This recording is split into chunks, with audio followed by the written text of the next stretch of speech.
The courtroom was silent, so silent that even the sound of breathing felt loud. A 92-year-old man stood there, fragile, holding onto his thin wooden cane as if it was the last support left in his life. His eyes were cloudy, his hands trembling, and his words carried the weight of a lifetime. He looked toward the judge and whispered, barely audible but sharp enough to split the heart of every person present. I never thought my own daughter would throw me out like trash, after everything I did for her. And just like that, every soul inside that courtroom felt a sting. Some lowered their eyes, some held their breath, and some simply stared at the old man, as if trying to imagine the pain behind that one sentence. But nobody looked more stunned than Judge Judy herself. Her eyes narrowed, not in anger yet, but in disbelief, because stories like these, in a country that prides itself on family, care, freedom, and love, should never have existed. But they did, and this one was perhaps the cruelest. The daughter stood just a few feet away, Laura, well-dressed, perfectly manicured, the kind of woman society calls successful. But success means nothing if humanity dies inside, right? She didn't look at her father, not even once. Her jaw was tight, her eyes fixed elsewhere, like she was avoiding a mirror that reflected her own guilt. And that's when the narrator speaks to the viewers' heart, not to their mind. If you believe no parent deserves abandonment, tap the like button right now. Maybe this story will reach someone who needs to hear it. But let's not jump ahead, because what led to this moment is a story America needs to hear. A story that might remind us of the value of parents, the weight of sacrifice, and the price of thanklessness. You see, Henry wasn't just an old man. He was a father who once carried the world on his shoulders to build a world for his daughter. A World War II veteran, a factory worker, a man who believed dedication could bridge every hardship. He raised Laura alone after his wife fell sick. He fed her when he was hungry. He gave her shoes when he walked barefoot.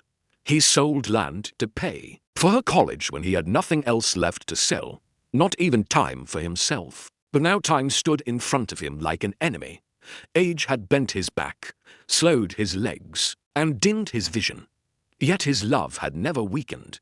It was still as young as the day he held his daughter for the first time. But love is a strange thing. Sometimes the giver gives forever, but the receiver forgets eventually. Henry stood there, not angry, not accusatory, just broken, not because his daughter threw him out, but because he didn't understand why. What mistake had he made? Where did love fail? He hoped someone, anyone, could answer him. And that is exactly what Judge Judy intended to find out. The judge leaned forward and asked gently, "Mr. Henry, tell us what happened." Henry inhaled slowly. You could hear the weakness in that breath, the years behind it. He swallowed, gathering pain like memories. And when he spoke, the courtroom leaned in. He said he lived with his daughter for 3 years after his wife passed away. At first, things were good. They ate together, smiled together, healed together. But slowly, love turned into tolerance, tolerance into annoyance, and annoyance into eviction. One cold night, without warning, his daughter packed his bag, placed $20 inside, and told him she couldn't take care of an old man anymore. He slept outside on a bench, didn't know where to go, and his trembling voice cracked when he said, "I waited at her doorstep till sunrise, hoping maybe she would open the door again." Henry's story was not just a case file. It was the reflection of countless parents who give everything, dreaming their children might give back even a little warmth in return. Judge Judy watched him silently, her expression changing from disbelief to a kind of pain only mothers understand.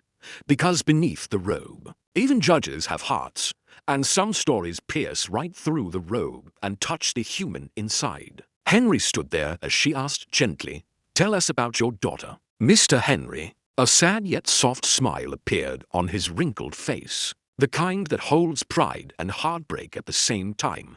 He spoke her name with love. "Laura, my only child." His voice trembled, but it wasn't the tremble of weakness. It was longing, a longing a parent holds even after being betrayed. Henry told the courtroom how Laura was born premature. Doctors said she might not make it. He spent nights praying on hospital floors, working extra shifts to pay medical bills. When Laura grew, she wanted to become something big, something bright. And Henry, he became her shadow, working behind her dreams, sacrificing sunlight so she could shine. He worked double shifts at the factory, sometimes 16 hours a day, hands blistered, feet swollen, back aching, but never once did he complain. Because in his mind, every drop of sweat was a step toward her future. He skipped new clothes so she could have school supplies. He ate leftovers so she could eat fresh. And when she got accepted into a good university, people congratulated her. But no one saw the man whose sweat paved that road. Henry continued narrating, voice thin but steady. When she graduated, I cried more than anyone there. She had fulfilled my dream, and for the first time I felt life was kind to me. The courtroom listened like children listening to a bedtime tale, except this tale wasn't fantasy. It was real, painfully real. Years later, Henry lost his wife, the woman he shared 60 years with, a partner in struggle, in poverty, in hope.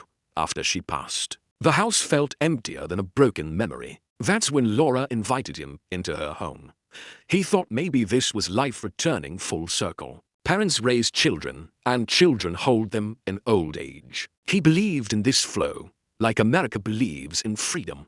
But freedom sometimes turns into loneliness. Henry described the first months at her home as warm, even joyful. They cooked together, watched evening news, sometimes laughed at old stories. But slowly, routines changed. Dinners became silent. Laura became distant. She stopped asking if he ate. Then she stopped waiting for him at the table. And eventually, she stopped caring whether he had a place inside the house at all. Henry paused to catch his breath, and in that pause, the entire courtroom felt the weight of unspoken questions. How can love fade like that? How does a heart forget the hand that held it for years? The narrator turns to the audience, speaking not in words but in emotion. If your parents are still alive, send them a message today. Write respect in the comments if you believe parents deserve more than abandonment. This CTA isn't just a request. It's a reminder, a mirror. Henry continued. One evening, she told me she needed space. She said I was getting slower, and that she didn't want responsibility. I told her I could manage. I could use my own money. But she said, his voice cracked again. She said she wanted her life back. There was no anger in him, only sadness, the kind that breaks viewers inside and makes them stay until the end. Judge Judy turned her gaze toward Laura. The daughter still didn't look up, as if looking into her father's eyes would burn her from inside. The judge asked, Laura, is this true? Laura took a shallow breath, crossed her arms, and replied coldly, yes, he needed constant care. I have work. I have kids. I can't be his nurse. Her tone carried entitlement, not remorse. She didn't mention how Henry offered to pay, how he never demanded anything, how he just wanted presence, not luxury. Whispers spread across the courtroom. Some shook their heads. Some stared at her like she was made of stone. Even through the screen, viewers will feel it, a wave of disappointment. Because when a child forgets the hands that held her, it's not just ungratefulness, it's tragedy. Narrator slides in softly, emotional yet compelling. If you're still watching, subscribe. Because stories like this aren't just stories, they're lessons. And we tell them because the world needs them. Henry's eyes glistened, but he forced a smile, as if trying to protect his daughter's dignity even now. Parents are strange like that. They break silently, just to keep love alive. This wasn't just a case anymore. This was a storm waiting to hit. And what was coming next, nobody in that courtroom was prepared for. The judge's question hung in the air like a blade. Laura's cold response still echoed in the walls. But Henry, he simply lowered his eyes as if trying to remember a time when those same eyes looked at him with love instead of irritation. Judge Judy leaned back, watching the old man, A man who once stood tall, now bent by time and betrayal. "Mr. Henry," she said gently, "tell us what life was like before all this." What came next was not just an answer. It was a journey that took everyone in that courtroom back 40, 50, even 60 years into the past. Henry began to speak, and every word painted a picture. He spoke of winters in Ohio, when he worked late shifts in bitter cold. Factories back then didn't have warmth, neither heaters nor humanity. But he endured it. Because Laura needed diapers, milk, medicine, his fingers cracked in freezing nights. But every time he picked up her tiny shoes at home, the pain disappeared. He remembered her first steps. She wobbled toward him, fell, stood again, and laughed. That laugh was his entire world. He remembered her first school day. She held his hand tightly, scared, and he promised her, "Daddy will be right here." And he was. Always. He worked days in manufacturing and nights unloading trucks. Sleep became a luxury. Food became optional. But Laura, her lunchbox was never empty. Her birthday cakes were always big, even if it meant he ate bread for weeks. He saved every dollar for her. Every dream he had was hers. As Henry narrated, silence grew heavy. The kind of silence born from knowing you're listening to a man who gave everything and now stands alone. Neighbors present as witnesses shared memories too. One woman, voice shaking, said, "Henry never missed a single school play. Even when he came straight from night shift, covered in grease, he sat in front row with flowers in his hand." The courtroom turned. Some eyes glistened. Some hearts clenched. But then, she added the part that made the world stop. "One night recently, we found him sitting outside his daughter's house, in freezing cold. He said he was waiting for morning, waiting for her to just open the door." That line pierced deeper than any knife. The courtroom felt it. The audience watching later would feel it too. Across screens, hearts will tighten. Narrator enters softly, as if whispering into the viewer's conscience. "If your parents ever did even half of this for you, just send them a message today. And if this story touched your chest even slightly, hit the like, not for the video, but for every parent who deserves respect." Henry continued, trying not to cry. "She used to hug me when she was little. She would say I was her hero. Now she says I'm a burden." His voice cracked, like old wood. He paused to breathe, a long, fragile breath. Memories flowed like a broken dam. Selling his truck so she could go to university. Working overtime to buy her first laptop. Standing in storms to pick her from parties so she never had to walk alone.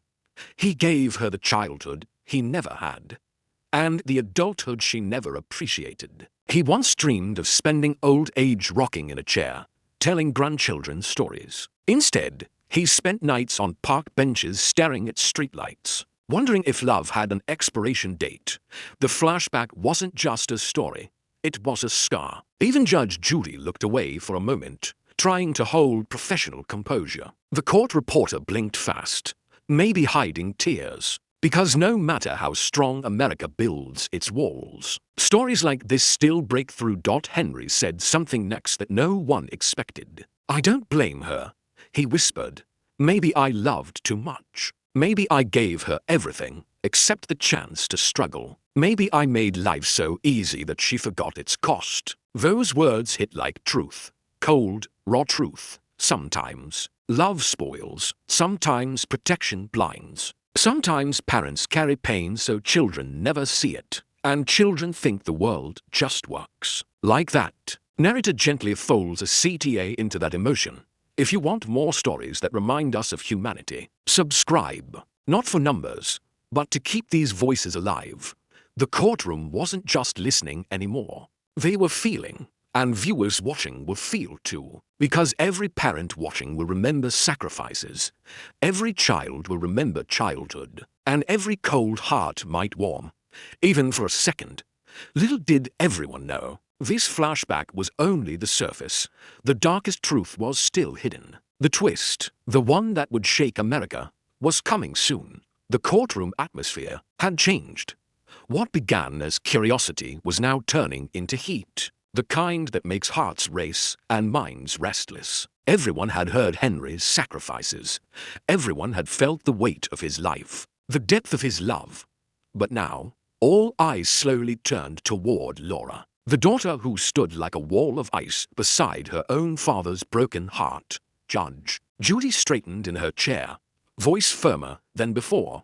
"Laura," she said, her tone sharp enough to cut the silence. "You heard everything your father just told us. Are you saying he is lying?" The room leaned in. Even viewers watching from home would lean closer instinctively. Laura inhaled slowly, then exhaled like she was releasing annoyance rather than remorse. She spoke, not with guilt, but with irritation. "He isn't lying, but loving someone doesn't mean I have to give up my life for him." A wave of disapproval rippled across the courtroom. A soft gasp here, a headshake there. Somewhere in the back, someone muttered, "He raised her alone." And just like that, tension became almost physical. Judge Judy pressed further.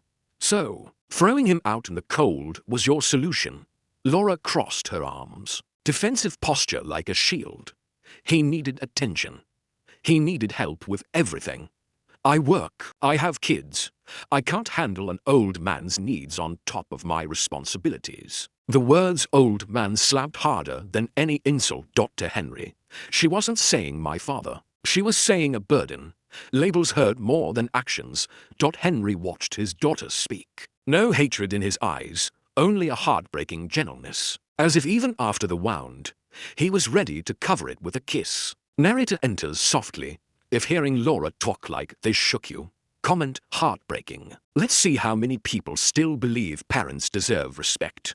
CTA as emotion, not instruction." Judge Judy leaned forward, voice steady but iron-willed.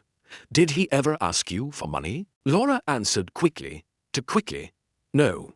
"Did he ever demand anything from you?" "No." "Then what exactly did he take from you?" The judge's stare was relentless, not angry, but searching for humanity. Laura hesitated. For the first time, her voice trembled just a little. "Time, space, freedom." The courtroom reacted, a soft collective sigh of disbelief. An elderly woman in the gallery whispered, "He gave her decades of his life, and she calls his old age a burden." Henry swallowed hard. His eyes glistened like glass touched by rain. He softly said, "I never wanted freedom. I wanted a corner in her home. Just a corner." This line alone carries enough pain to make viewers silent, enough truth to make hearts heavy. Judge Judy nodded slowly, then turned to Laura with eyes sharp as justice itself. "Are you aware that Mr. Henry offered to pay you from his pension every month?" Laura froze. A shift happened in her face. Not regret, not guilt, panic. Because until now, she looked like a stressed daughter. But this question hinted something deeper, something hidden, something darker. Judge Judy continued, "We have documents that show he transferred his savings into your account last year. Can you explain why you still threw him out?" The courtroom erupted in murmurs. Henry looked confused, like he didn't even realize his own sacrifice had become evidence. Laura bit her lip, eyes finally flickering with something. "Fear. That money was a gift," she muttered. Judge Judy's voice turned colder. "A gift? For what?" "For throwing him out in winter." Tension soared. Even across screens, viewers will grip phones tighter, lean closer, breath slower. Because now truth wasn't a memory. It was confrontation. Narrator slides CTA gently into the rising heat. "If you would have ruled differently already, tap like. Let's see how many people stand against injustice." Tension hung like a storm cloud. Henry looked at his daughter. Not angry, just sad. He whispered, "I gave you my savings because I trusted you. Because I thought I would live my last days with my little girl." Those words didn't raise volume. They raised emotion. The judge's stare grew harsher. Viewers' hearts grew softer. Laura had no answer now. Silence took over again. But this silence felt heavier than the first. And just when people thought the pain had peaked, Judge Judy dropped a revelation that turned this story from sad to shocking. "We also have footage from your house camera showing Mr. Henry standing outside your door for hours in the snow." The courtroom froze. Laura's face drained of color. Everyone knew what comes next could destroy her completely, because every story has a breaking point, and this one was seconds away. And that's when everything finally started to make sense. The late-night texts, the sudden overtime, the way his eyes looked past me when I talked. I kept telling myself, he loves me. He has to. Right, but that morning proved me wrong. I remember waking up early, the house unusually quiet. He'd left his phone on the couch. Something he never did. A tiny notification lit up the screen. Can't wait to see you again. My heart didn't just sink, it crashed. It shattered in silence. I stood there frozen, staring at those words over and over like my brain refused to accept it. You know that moment when you feel the world spinning but your body can't move? That was me. Breath stuck in my chest. Palms cold, mind numb. But instead of breaking down immediately, I smiled. Yes, I smiled. Because sometimes the deepest pain doesn't come out as tears. It comes out as stillness. As if your heart silently whispers, not again. Not this time. I put the phone down gently, made breakfast like everything was normal. Eggs, toast, his favorite coffee. He walked in, kissed my forehead like nothing happened. And for a second, I wished I hadn't seen the message at all. But reality has a cruel way of showing up exactly when you're not ready for it. He sat down, scrolling casually, laughing at memes, and every laugh felt like a knife. I wanted to scream, throw the phone, demand answers, but instead, I asked softly, "Do you love me?" He paused, just for a second, but that second felt like an eternity. Then he said, of course, so calmly, so easily, and that hurt even more. Because lies delivered through soft voices cut the deepest. If you're still here listening, maybe you know that feeling. That quiet heartbreak. The one no one sees, but you carry 24/7. And if you're connecting with this story, hit the like button right now. Just like you'd press your hand on your heart and say, I deserve better. And yes, subscribe. Because what happens next isn't just heartbreak. It's transformation. And you shouldn't miss it. I decided I wouldn't confront him yet. Not until I understood everything. I needed truth, not another apology soaked in lies. So that night, while he showered, I checked his phone again. My hands were trembling, but my soul was fierce. And what I found was worse than I imagined. Photos, messages, plans. Not just cheating, a whole parallel life. Another woman. Another world where I didn't exist. My knees almost gave out. I could hear water running in the shower, like life just continued while mine collapsed. I cried silently, biting my lips to stop the sobs, and in that moment, something inside me changed. Not broken, awakened. It felt like every year of loving him, every sacrifice, every effort suddenly stood in front of me asking, is this what you got in return? He came out of the shower smiling, asking what movie we should watch. And I looked at him, really looked at him. The man I thought was my forever suddenly felt like a stranger wearing his face. But instead of confronting him then and there, I did something unexpected. I hugged him. Tight. So tight he asked, everything okay? I whispered, yes, because everything wasn't okay. But it was about to be. You see, sometimes you don't fight when you learn the truth. You prepare. Quietly, calmly, powerfully. And if you want to know how I turned this betrayal into the biggest comeback of my life, stay with me till the next section. The real story starts now. And trust me, you're going to want to hear it. Before we move forward, tell me in the comments, have you ever ignored red flags because love blinded you? I read every comment, and someone out there may find strength through your words. Now, take a breath. The storm is here, but so is the lightning. That night, I couldn't sleep. I lay beside him, listening to his calm breathing while mine was heavy, broken, shaking. It's strange how two people can share the same bed, but live in completely different realities. He dreamed peacefully. I drowned silently. But somewhere, between midnight and sunrise, my tears dried, not because the pain was gone, but because a new fire was born inside me. a fire called self-worth. Morning came, and with it, clarity. I looked at myself in the mirror, eyes swollen, heart bruised, but something strong stared back. A version of me I hadn't met before, a woman who knew what she deserved, a woman ready to rewrite her story. Instead of confronting him, I started rebuilding myself. I woke up earlier, exercised, read books, dressed beautifully, not for him, for me. I stopped begging for attention. I stopped chasing validation. Isn't it funny how when you stop giving someone 100% of you, they suddenly feel your absence even when you're present? He started noticing. He'd ask everything okay, you seem different. And inside I'd smile. Because yes, I was different. I was rising. And if you're still listening, if you've ever rebuilt yourself quietly after heartbreak, hit the like button right now. Not for algorithm, for you. For every time you chose strength over breaking. Days went by, and I kept a calm face. But inside, I was planning my escape. My glow returned. My laugh felt real again. I reconnected with friends, applied for better jobs, rebuilt my dreams piece by piece. He thought I was just in a good mood lately. He had no idea I was preparing to walk away. One afternoon, he came home early. I was sitting on the couch, looking peaceful. He frowned, sat beside me, and said, "You're happier these days. What changed?" I looked into his eyes, the same eyes I once trusted blindly, and I said softly, "Me? I changed." He laughed nervously, like he didn't understand, and that's when I placed his phone on the table. Unlocked, open, screenshots printed beside it. Silence filled the room like thunder. His face drained of color.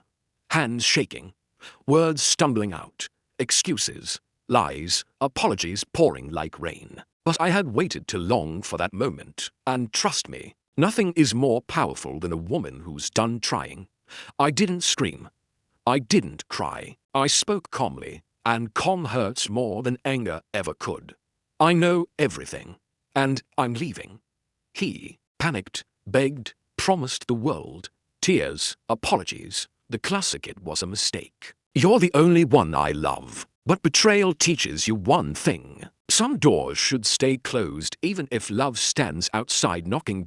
As I packed my bags, every item felt like a memory, some sweet, some painful, all lessons. He stood in the doorway, voice cracked, saying, "Please, don't go." And for the first time ever, I smiled without breaking. I said, "I'm not leaving because I don't love you. I'm leaving because I finally love myself more. And you, yes you, if you believe in choosing self-respect over toxic love, subscribe right now. Because the final chapter will show you how the universe rewards those brave enough to walk away." I stepped out of that house with shaking hands, but a confident heart. The sky never looked so beautiful. The air never felt so freeing. Betrayal didn't destroy me. It rebuilt me. And in the end, the greatest revenge wasn't anger, blocking, or exposing him. It was becoming happier without him, glowing without him, living without him. Because sometimes closure isn't a conversation. It's peace. Now, the story isn't over. The world tested me, and what happened next surprised even me. Section 7 will show you how leaving led to a victory I never expected, success, healing, and a message that might change someone's life today.